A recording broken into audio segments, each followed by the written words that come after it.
I woke up that morning feeling like everything was finally falling into place. My engagement day. The day Paul and I would announce it to both families together, celebrate, laugh, and take photos that would last a lifetime. My dress was laid out neatly, the decorations were being finalized, and I had just enough time to shower before the guests arrived. But something felt off as soon as I opened my jewelry box. The small red velvet case where I kept my engagement ring, the one Paul had saved up for, was light. Too light. I opened it. Empty. My heart dropped to the floor. I froze, staring at the box as if the ring would magically reappear. I always placed it there before a shower. Always. I checked every drawer, every pocket, even the floor. Nothing. My hands shook as I ran downstairs, calling out, "Mom! Have you seen my ring?" She looked up from her tea like it was just another Tuesday. "Maybe you misplaced it, sweetheart. With all the wedding stress—" No, I hadn't misplaced anything. I was careful with that ring. It meant everything to me. My pulse quickened as panic replaced the morning's joy. Then I heard laughter from the backyard. It was Laura, my younger sister, the favorite, the dramatic one. She was on the phone, smiling, twirling something shiny on her finger. I moved toward the window and squinted. My stomach flipped. That sparkle? It was my ring.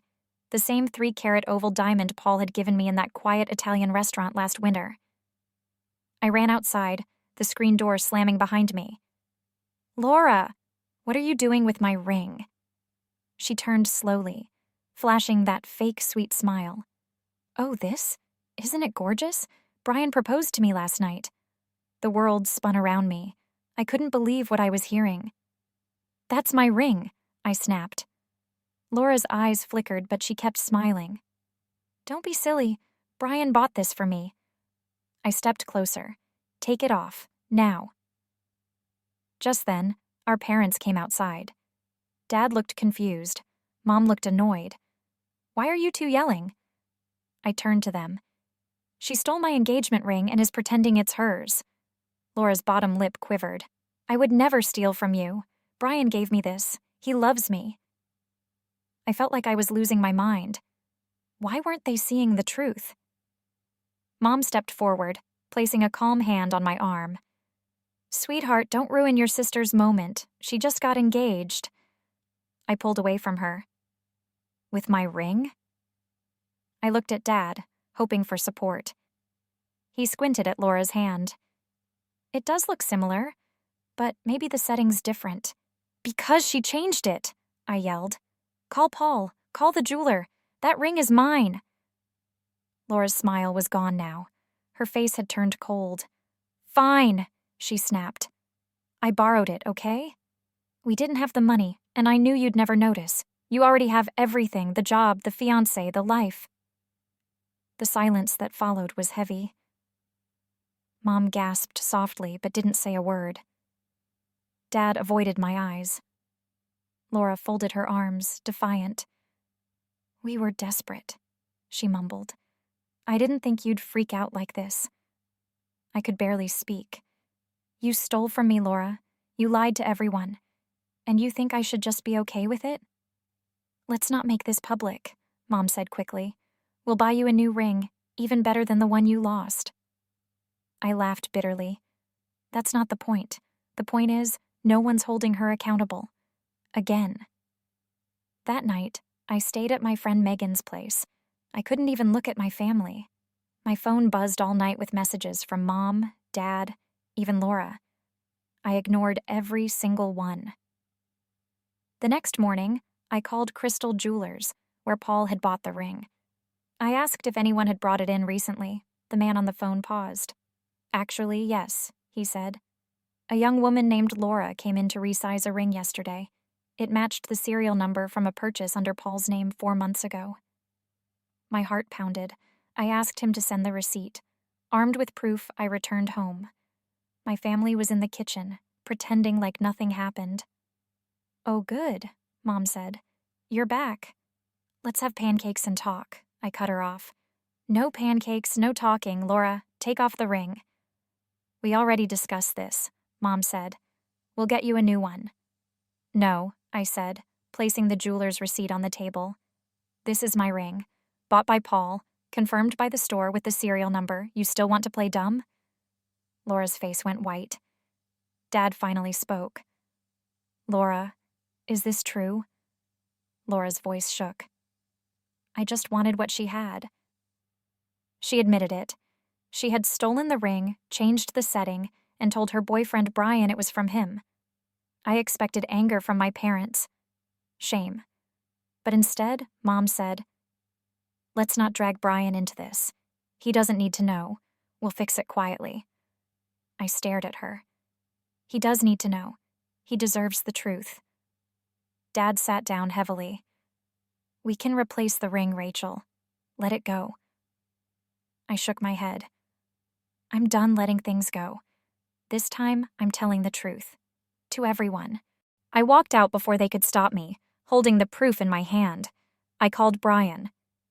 "Hey, it's Rachel," I said. "We need to talk, alone." He agreed to meet me at Crystal Jewelers. When he arrived, he looked nervous. "Laura said you're upset," he began. "What's going on?" I showed him the receipt. "The ring Laura's wearing, it's mine. Paul bought it for me. She stole it, then told you it was from you." Brian went pale. "No, that can't be." The jeweler, Ryan, confirmed it. Serial number, camera footage, everything. Brian stared at the counter, stunned. "She lied to me," he whispered. "She used me." I nodded. "She did." Just then, Laura burst through the door, breathless. "Brian, don't listen to her," she cried. "She's jealous. She wants to ruin us." Brian didn't even look at her. "Is it true, Laura? Did you steal the ring?" I didn't mean to," she sobbed. "We were struggling, and she has everything. I just wanted to feel loved too."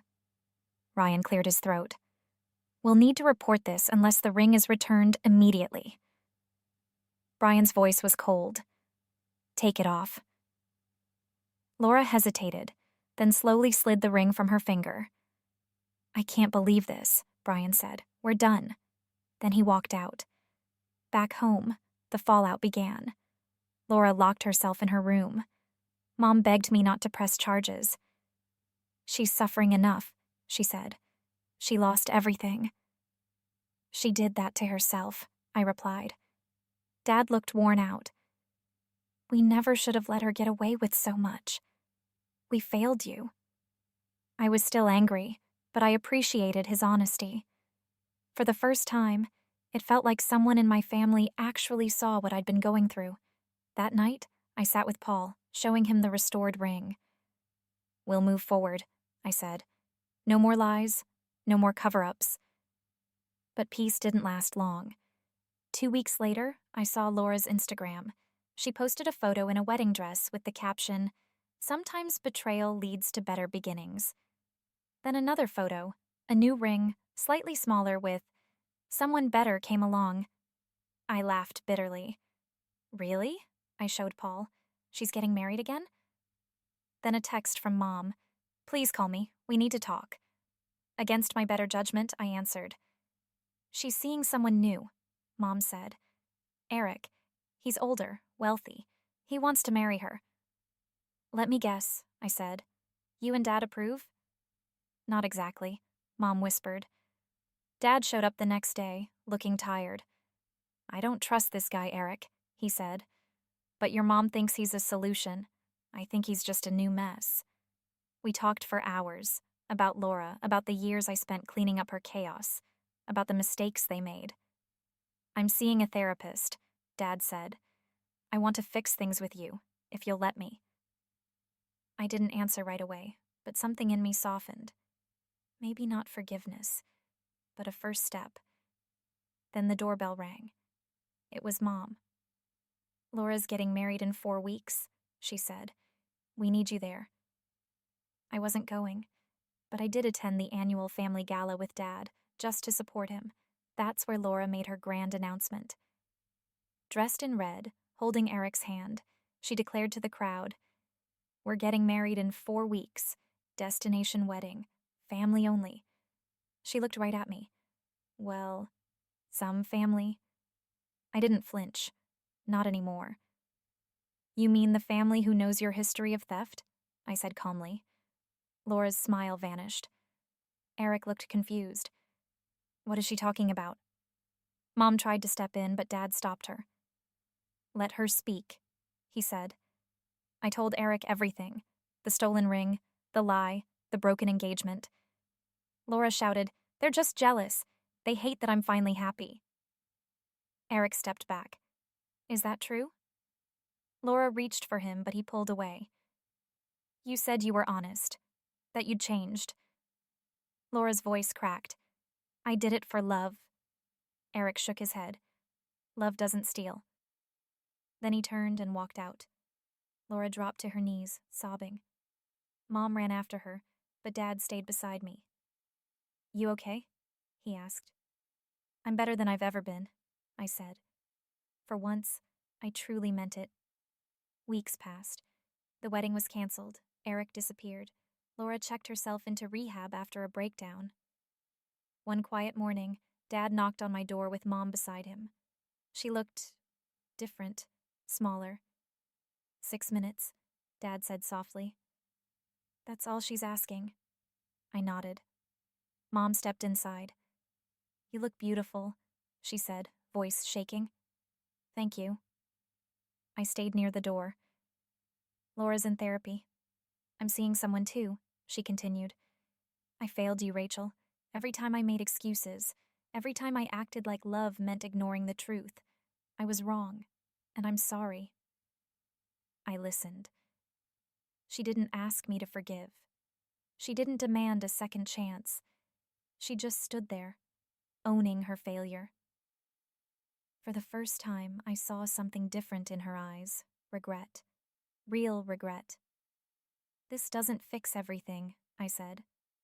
I know, she replied, but maybe it's a start. She handed me an envelope. A letter from Laura. Read it when you're ready. Then she left. I sat on the bed, running my fingers over the unopened envelope. Not today, I thought, but someday. Paul came in. It's almost time, he said. I stood, ready to move forward. Dad waited for me by the door, nervous. You ready? He asked. I smiled. Only if you don't trip walking me down the aisle. He laughed. I've been practicing. We walked slowly, music playing softly in the background. I caught a glimpse of Mom in the crowd, not smiling, but not frowning either. Just present. That was enough. As we reached Paul, Dad whispered, Thank you for not giving up on us. I squeezed his hand. You didn't either. I looked at Paul, my future, and finally felt free. Not from the past, but from letting it control me. We said our vows beneath soft lights and blooming flowers. Paul's voice was steady, his hands warm in mine. When I looked into his eyes, I didn't see the pain of what we had survived. I saw everything we had built because of it. After the ceremony, I tucked Laura's letter into my drawer. I wasn't ready to open it yet. Maybe one day, maybe never. But for now, I had peace. I had love. And for the first time in my life, I had something even more valuable than a diamond ring, the strength to choose myself first.